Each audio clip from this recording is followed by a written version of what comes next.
Olá, eu me chamo Carila Matzenbacher, eu sou arquiteta, cenógrafa, carnavalesca e durante 12 anos eu trabalhei na Associação Teatro Oficina Usina Zona, em São Paulo, sob direção de José Celso Martinez Correia, mais conhecido como Zé Celso, né? Eu vim hoje conversar com vocês um pouco sobre como é o trabalho da arquitetura cênica dentro do Teatro Oficina, né? Esse trabalho que a gente desenvolveu ao longo desses 12 anos.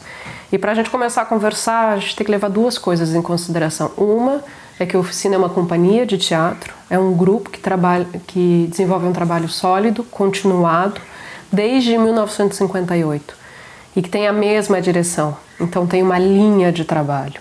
Além disso, ele é uma companhia que tem um teatro, tem um edifício, tem uma sede que ocupa desde 1958 também. Então, no Oficina, arquitetura teatral e companhia se misturam. Eles se misturam tanto ao ponto de se confundir o próprio nome, né? Quando você fala Teatro Oficina, você está falando da companhia e está falando do edifício. E aí, quando a gente fala do edifício, do Oficina, é bom a gente fazer um retrocesso histórico e pegar um pouco da memória e conhecer a história também desse edifício, né? Ele já teve 3 configurações de arquiteturas teatrais. A primeira, em 1958, quando começaram a alugar o edifício, que é o Teatro Sanduíche do Joaquim Guedes. Então aqui vocês conseguem ver, é uma foto da peça Andorra, e a gente consegue ver as arquibancadas frente a frente, formando esse sanduíche com a área de atuação, com a área de cena no meio, né? A gente consegue ver que não existe espaços de ilusão, né? Que o público ele se enxerga também, ele faz fundo para a cena do público oposto. Esse teatro pegou fogo em 61 e aí o teatro foi reconstruído pelo arquiteto Flávio Império nos moldes de um teatro brechtiano. O que é um teatro brechtiano? É um teatro de relação frontal, aquela relação que a gente está acostumada de palco-plateia, só que sem ilusionismo. Ele não tem coxias, não tem vestimentas, então aqui na foto do palco que a gente consegue ver, a gente está vendo que o palco vai de parede a parede, não existe nenhuma vestimenta, nenhum tecido, nenhuma perna, nenhuma bambolina que tampe nada. A gente consegue ver as varandas de manobra, onde os cenotécnicos e os maquinistas sobem e descem as varas do urdimento, que também está visível, né? Esse teatro é um teatro fundamental porque foi nele que em 1967 estreou O Rei da Vela, que é a montagem mais importante da Oficina até hoje, uma montagem icônica, do texto do Oswald de Andrade, que é um marco do movimento tropicalista no Brasil. Aqui vocês estão vendo foto do segundo ato do Rei da Vela com o cenário do Alex Bauer, que mostra a Baía de Guanabara, o telão da Baía de Guanabara. E essa é uma imagem que ficou muito conhecida porque ela virou a capa do CD O Estrangeiro, do Caetano Veloso, e com o desenho do próprio Hélio, né, dessa Baía de Guanabara. Então a gente consegue ver nesse desenho da capa do CD o personagem do Abelardo, que é esse personagem do Teatro Oficina, e as paredes do teatro, direto nas paredes do teatro, né? Então também no Rei da Vela não tinha coxia, não tinha onde se esconder de cena, né? E finalmente, durante a década de 80, o teatro ganhou sua terceira configuração, que é o Teatro Rua, dos arquitetos Lina Bobardi e Edson Elito. Esse teatro, para vocês terem uma ideia, em 2015, o jornal The Guardian fez uma lista daquelas listas arquitetônicas que eles fazem, e ele foi eleito o mais intenso e bonito teatro do mundo. Só para vocês terem uma ideia, o segundo teatro dessa lista é o Epidaurus. A gente consegue ver imagens da fachada do teatro, né, dessa terceira versão. Então a gente consegue ver que ele tem um acesso. Por que ele é um teatro-rua? Porque ele tem esse acesso direto. É como se a rua do Bexiga, a rua Jaceguai, que é essa rua no Bexiga da frente do teatro, entrasse dentro. Ela entra dentro do teatro, criando a rua-pista da Oficina. Essa segunda foto é uma foto da fachada lateral que a gente tem do teatro, que dá uma dimensão do alongamento, né, desse espaço comprido que é o teatro. Hoje em dia a gente consegue também ver o janelão, que é um elemento, daqui a pouco eu já vou conversar um pouquinho mais com vocês sobre ele. E aqui uma foto de dentro do teatro, da época que o teatro inaugurou. Então a gente consegue ver essa pista que vem da rua lá da Jaceguai, onde tem aquela pessoinha, que vem em rampa. O público fica nessas arquibancadas laterais, nessa estrutura tubular, pintadinha de azul arara. E a gente consegue ver por essa foto que esse não é um teatro convencional, né? Aquele teatro que quando a gente ouve a palavra teatro, a gente imagina. Esse teatro geralmente é um teatro italiano, que foi um teatro que nasceu no absolutismo e que mantinha essa relação palco-plateia muito separada. A maioria dos nossos teatros municipais hoje em dia aqui no Brasil são teatros à la italiano, né? Então ele tem uma quarta parede, que é a parede que divide o palco e a plateia, muito demarcado. Além disso, o palco ele é feito como uma tela de pintura, como uma caixa de ilusão, né? Ele é todo preto e tem uma perspectiva muito demarcada, tanto que antigamente os próprios pisos eram inclinados do palco, para acentuar essa perspectiva. E o ponto de vista central dessa perspectiva era o ponto de vista do príncipe, né? Então era essa visão privilegiada. O Oficina, esse terceiro, ele é completamente o oposto disso, né? É um teatro-rua, com essa pista de passagem, em que não há divisão entre palco e plateia, não há coxia, tudo é cena. Todo mundo está constantemente em cena, inclusive o público, né? E aqui é uma coisa importante também de eu contar para vocês, de a gente ter em mente, é que o tipo de encenação, né, a linguagem do Oficina, desse terceiro teatro, né, nesse terceiro teatro, a companhia desenvolve ritos de carnavais eletrocandomblásticos. São óperas de carnaval, são rituais. Então, para que o ritual coletivo aconteça, a gente precisa de um lugar sagrado, né? A gente precisa sacralizar esse lugar. Então, esse terceiro Oficina é esse lugar sagrado que tem 64 anos de existência. Assim, ao longo de todo esse tempo, dentro do próprio espaço, dentro e fora, alguns espaços específicos, alguns lugares, algumas entidades espaciais, elas foram sendo descobertas e foram sendo cultivadas. E elas são essenciais para as encenações que são feitas lá. Então agora eu vou contar 12 dessas entidades espaciais que são fundamentais para o trabalho da arquitetura cênica, para a gente sempre ter em mente. O primeiro deles é o Teatro Rua, é essa pista livre, né? Desde a porta da Rua Jaceguai até os Arcos do Beco, que dá para o terreno do Parque do Bexiga e que flui. Né? É uma passagem que tem que fluir como o Rio do Bexiga flui no terreno do lado, né? Isso significa para a gente da arquitetura que os elementos cenográficos que vão entrar em cena, eles também têm que fluir. Então, geralmente, a gente trabalha com palcos móveis sobre rodas, como num desfile de escola de samba, como as alegorias de um carnaval, que são palcos que transitam, né? E aqui a gente está vendo uma imagem que é da peça Bacantes, que é a chegada do carro naval de Dionísios. Então é quando o coro de Dionísios chega em Tebas e está fazendo o seu cortejo em Tebas e vem com o seu carro naval. E a gente criou esse barco sobre rodas que tem, por exemplo, a vela que o Otto está manipulando em cena do barco, e esse carro ele atravessa a pista inteira com o coro. Quando ele chega na parte plana, na frente do jardim, tem uma escadinha que a gente desce uma cortina do urdimento e ele se transforma no Palácio do Penteu. Então aqui vocês já estão vendo imagens do Palácio de Penteu em cena.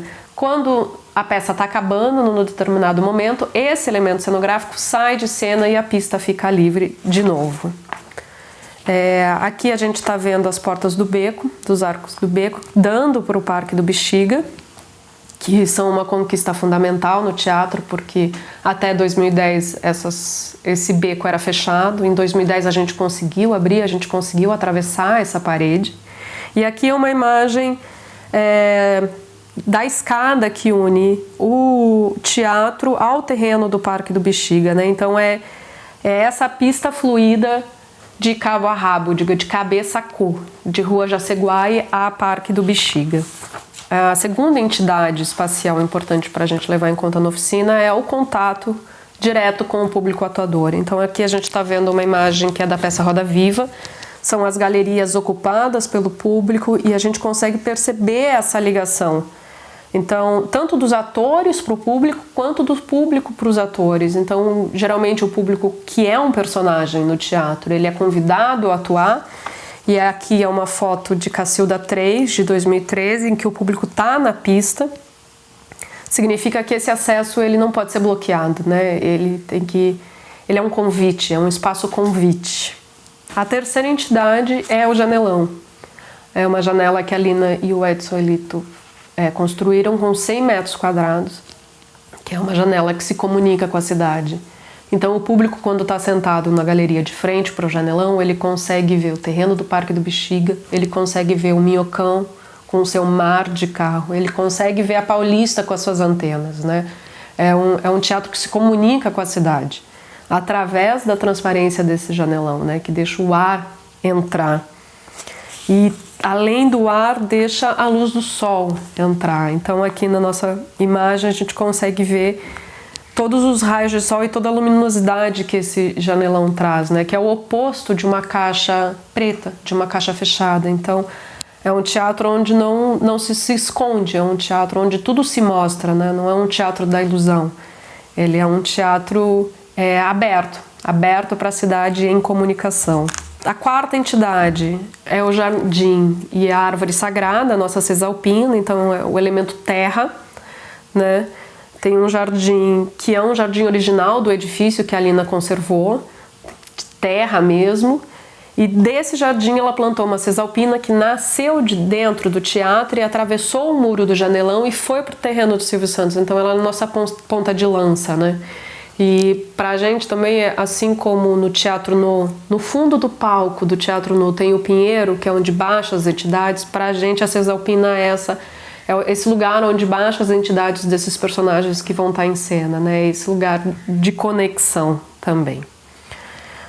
O quinto espaço é o Hades e o Fogo de Zeus, que significa todo esse subterrâneo que tem no teatro, que foi feito enquanto a companhia estava fazendo a peça Os Sertões. Entrou uma escavadeira no teatro, cavou e criou um labirinto de subterrâneos por baixo. E é onde a gente instala o gás do fogo de Zeus, né? O elemento fogo no meio do teatro. O sexto é a fonte, a água. Então, Lina e Edson fizeram uma fonte onde tem o elemento água. Então, aqui nessa foto, que é daquela leva das fotos originais do teatro, a gente consegue ver do lado direito essa fonte aberta, escorrendo.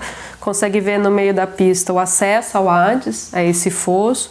Consegue ver todo o jardim com a sua terra e a Cisalpina, né, atravessando o janelão. E lá atrás os arcos do beco ainda fechados, né, que foram abertos em 2010. O próximo elemento é o teto móvel. Existe uma parte do telhado que se abre, e aqui vocês estão vendo foto dele aberto, que faz a comunicação com os urânides, né? com o extratoporto, com o extraterrestre, né? Com o que está lá em cima. E essa segunda foto eu gosto muito porque é uma foto de drone pegando de cima do teatro. Ela exemplifica bem a comunicação, né? O ator lá no meio da pista com o teto aberto e a Cisalpina do lado esquerdo, toda a sua plenitude. Então o teto também é um elemento importante. O oitavo é a verticalidade do teatro, essa altura de catedral. Então, além do seu alongamento, de ser um espaço muito horizontal, né, muito comprido, ele é um espaço muito vertical. Essa verticalidade também é um espaço, é uma entidade sagrada pra gente. Aqui vocês estão vendo foto de Roda Viva, da peça que a gente montou em 2018, com esses panos plotados com a imagem da Anunciação, ocupando, né, trazendo essa dimensão dessa igreja, desse espaço que também é sagrado, né? E aí, indo nessas linhas, nessa horizontalidade, nessa verticalidade, existem as diagonais de atuação. Nas duas extremidades do teatro tem mezaninos, tem o mezanino da Jaceguai e tem o mezanino lá dos Becos, que a gente chama de mezanino paulista. Embaixo do mezanino são as cabines técnicas. O Zé explora muito os atores nas pontas dos mezaninos, contracenando, porque eles criam essa ligação e preenchem todo o espaço. Então, tanto numa linha horizontal alta, digamos assim, quanto numa linha diagonal. Então fica um ator, por exemplo, no mezanino da Jaceguai e o outro ator lá no fim da pista, perto do beco. E quando eles atuam, eles magnetizam toda essa diagonal. O oposto também, né, pode acontecer. Então aqui a foto, a gente está vendo o fotógrafo, ele está no mezanino da Jaceguai e a gente está olhando para a pista lá no beco.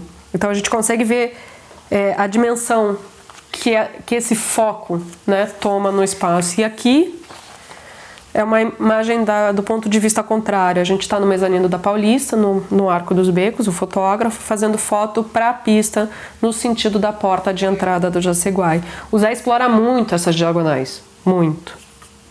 O 10º elemento é o bárbaro tecnizado, né? A comunicação com a tecnologia, é o vídeo e as telas de projeção. Desde a década de 80, a oficina trabalha com muita projeção, com muita captação de imagem, e desde a década de 2000, desde os anos 2000, tudo é transmitido ao vivo pela internet. Então, além de ser um vídeo como um elemento, como um personagem, uma entidade em cena que também traz camadas de conteúdo para as peças, faz a comunicação midiática, né? Além da comunicação do estratoporto com o teto, tem essa comunicação nas redes, na internet. Aqui a gente está vendo uma foto de Valmor e Cacilda, que é uma peça que a gente fez em 2014. Então a gente está vendo o ator no mezanino da Paulista, o telão está exatamente embaixo dele. Nesse caso está reproduzindo o ao vivo da peça, mas nesse telão pode ter conteúdos, pode ter imagens, referências, textos, músicas. O vídeo traz novas camadas, né? Ele vai agregando camadas de significado e significância para a peça. O nosso 11º elemento é a banda. Na oficina a gente tem uma banda que toca ao vivo, muito fundamental para a criação das óperas, afinal a gente faz óperas de carnaval. E aqui nessa imagem, é uma banda grande, é uma banda com piano, bateria, percussão, geralmente tem guitarra e baixo, às vezes tem violoncelo. Depende, cada peça pede uma configuração de banda, né? Mas percussão, bateria, piano e baixo sempre tem. Então é uma banda que ocupa um espaço no teatro, né? Aqui a gente está vendo a imagem da peça Roda Viva, com a banda ali no centro. É bom também a gente voltar um pouquinho, a gente está vendo o bárbaro tecnizado, né? Em cima da banda, está vendo as telas de projeção. E o conteúdo que está na tela de projeção é o conteúdo de uma cena que está acontecendo lá no começo da pista, perto da porta do Jaceguai. O ator que está em destaque nessa foto, que faz o papel do anjo empresário, está contracenando com a projeção.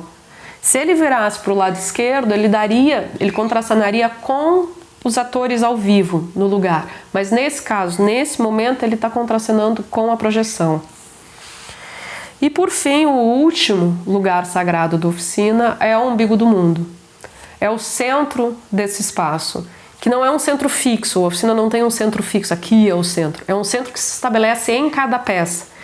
E por que ele é tão importante? Porque ele faz a gente botar o pé no chão e entender que o ritual está acontecendo naquele momento, e faz a gente entender que a partir desse lugar, onde a gente está no aqui e agora, a gente tem um entorno de um edifício, um entorno de um parque com muros que a gente quer derrubar e quer transformar público, um entorno de uma cidade, que é São Paulo, um entorno de um estado. A gente consegue entender onde está o mar nessa nossa relação, a gente consegue, enfim, entender o nosso lugar no mundo, a partir desse umbigo do mundo.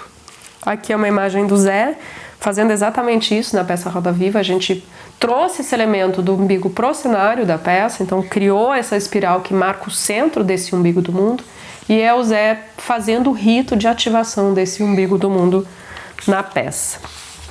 Então, esses 12 lugares e entidades, eles são tão fundamentais para as peças e para o próximo espaço da oficina, que quando a gente viaja, a gente carrega eles com a gente. Isso significa que quando a gente vai sair em turnê, a gente precisa adaptar os espaços que vão receber a gente, né? Então, são duas opções, são duas situações que acontecem. Uma é a gente ir para um teatro que já existe, a gente adapta esse teatro que já existe. A arquitetura cênica faz um trabalho de criação mesmo nesse espaço, faz uma visita técnica, entende ele e transforma ele junto com a direção, com os atores, todo mundo, toda a companhia, né? Ou uma opção é a gente construir um teatro. Então aqui eu vou dar esses dois exemplos. Essa imagem que vocês estão vendo é o Teatro José de Alencar, lá em Fortaleza, no Ceará, que tem essa fachada maravilhosa. A gente ocupou esse teatro em 2011, na turnê Dionisíacas em Viagem. A gente apresentava 4 peças dentro desse teatro. Essa segunda foto aqui é uma foto original de dentro do teatro, então ele é um teatro italiano, vocês estão vendo as cadeiras da plateia, o palco, a divisão. E aqui como a gente solucionou para essa adaptação, para receber essas 12 entidades, né? Então a gente teve autorização do IPHAN, porque esse é um teatro protegido, tombado. A gente tirou as cadeiras da plateia e remodelou ele, criando a pista, criando esse fluxo. Então a gente colocou o público dentro do palco também, público na plateia. E aqui é uma imagem da peça O Tanico, já em cena, então vocês conseguem ver o público dentro do palco, a ligação desse palco com a plateia.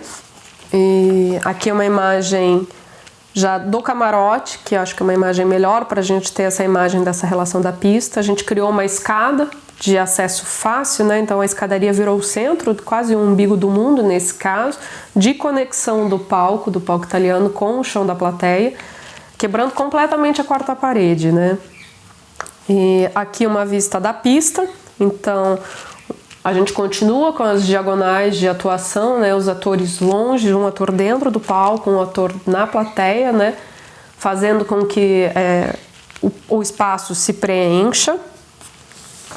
E um detalhe, a plateia de dentro do palco, a gente aproveitando, sabendo que estava num teatro italiano que existe uma perspectiva, a gente, em vez de colocar elas paralelas, a gente coloca elas com uma leve inclinação, aproveitando essa perspectiva para que as pessoas também do público, né, que estavam nesse espaço da plateia normal, do público, enxerguem esse público atuador que está dentro do palco. E o próprio público atuador que está dentro do palco enxergue esse público da plateia. Aqui é uma imagem da peça Cacilda 2, uma estrela brasileira vagar. A gente consegue ver a relação direta, né? Tanto que tem gente que saiu da cadeira, veio sentar no chão da plateia, atuação completamente ligada, né? De público com atores. E por fim, essa última imagem é a imagem que Cacilda fala da chegada da vida de Cacilda 2, da chegada de Cacilda no Rio de Janeiro. Então tem o Cristo, o Corcovado, que a gente colocou lá no puleiro, no último nível de galeria. E eu gosto muito dessa imagem porque fala muito como a arquitetura cênica se mescla, né, nessas ocupações. A iluminação aproveitou aquele vitral lindo que vocês viram da fachada, jogou luz para fora e criou esse céu estrelado e colorido do Cristo. Assim que funciona quando a gente ocupa um teatro existente. Geralmente a gente faz uma visita técnica, colhe as ideias, leva para o Zé, leva para a direção, troca com os atores, cria o projeto e executa no lugar existente. Mas existe também o caso de a gente construir um teatro específico. Foi o caso da mesma turnê da Dionisíacas em Viagem, em 2010, em que a gente construiu 8 teatros de estádios em 8 capitais do Brasil, né? E a gente apresentava essas mesmas 4 peças do repertório em cada uma dessas cidades. Aqui é uma fachada, é um banner, né, do projeto que tem as 4 peças, Tanico, Cacilda 2, Bacantes e Banquete. A gente apresentava elas seguidas, então além do projeto, do próprio teatro de estádio, da arquitetura teatral, a gente tinha as cenografias das 4 peças e os objetos sob nossa responsabilidade, né? Então, como a gente criou o conceito do teatro de estádio? O conceito do teatro de estádio é um conceito que vem do Oswald de Andrade, né? De um teatro da multidão, relacionado com o carnaval, com o futebol. E pro Zé, na cabeça do Zé, a direção dele era quanto mais gente de público coubesse nesse nosso estádio da multidão, melhor. Então aqui vocês estão vendo um desenho técnico que a gente fez do teatro de estádio, levando em consideração que a gente está trazendo aquelas 12 entidades que a gente conversou anteriormente, né? Então a gente desenvolveu os desenhos técnicos, as plantas, aqui vocês estão vendo os cortes, né? Porque isso mandava para a execução, mandava para as empresas de execução, que a gente acompanhava também, e aqui é uma perspectiva que dá para a gente ver facilmente as entidades, né? Então tem a pista livre. A pista, para vocês terem uma ideia, ela tinha as dimensões do Oficina. O próprio edifício da Oficina caberia inteiro dentro da pista do teatro de estádio, só para vocês terem ideia do tamanho, né, dele. A gente tem os mezaninos para essas atuações nas diagonais, tem a banda, tem um núcleo que a gente criou com fonte, Hades, fogo e jardim. e tem o público circundando todo esse espaço num acesso direto, né? As arquibancadas acabavam diretamente na pista, assim, sem divisão. Aí aqui é uma foto da gente acompanhando a construção, porque a gente também fazia isso, selecionava as empresas que iam executar os projetos. Em cada uma das cidades a gente teve que contar com uma empresa diferente, porque por questões de produção a gente não tinha tempo de logística, de andar com uma estrutura só, como era, por exemplo, uma trupe de circo, sabe? Então a gente terminava de apresentar e desmontar numa cidade e já estava montando na outra, por causa do nosso calendário.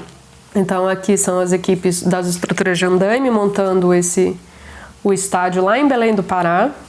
E aí a gente foi especializando e transformando o projeto também, né? Conforme ia indo de uma cidade para outra. Então chegou uma hora que a gente descobriu que valia a pena já subir com os elementos da cenografia que ficavam no céu, com esse grid, com essa estrutura de box truss que estavam os elementos de luz e som. Então aqui essas coisas amarelas que vocês estão vendo são um cenário de bacantes, que já subia junto quando subia o grid.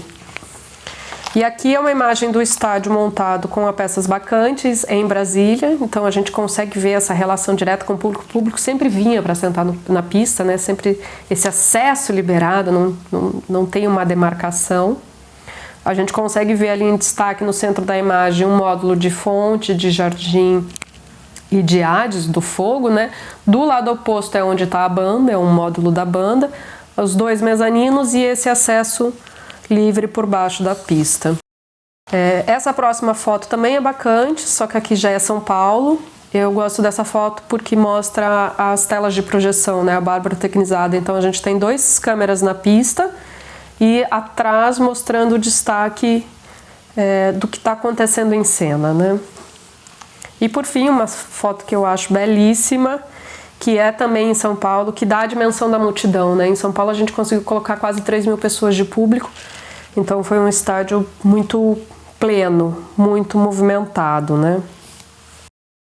Então a gente fica responsável pela criação, né, a gente da arquitetura cênica, desses espaços, por escolha e contratação, né? A contratação mesmo quem faz é a produção, mas a gente escolhe também os fornecedores, quem vai construir esses lugares, e pela desmontagem, né? Nosso trabalho termina quando o espaço, quando o teatro desmonta também. Isso tudo dentro é responsabilidade da equipe de arquitetura cênica dentro do Teatro Oficina.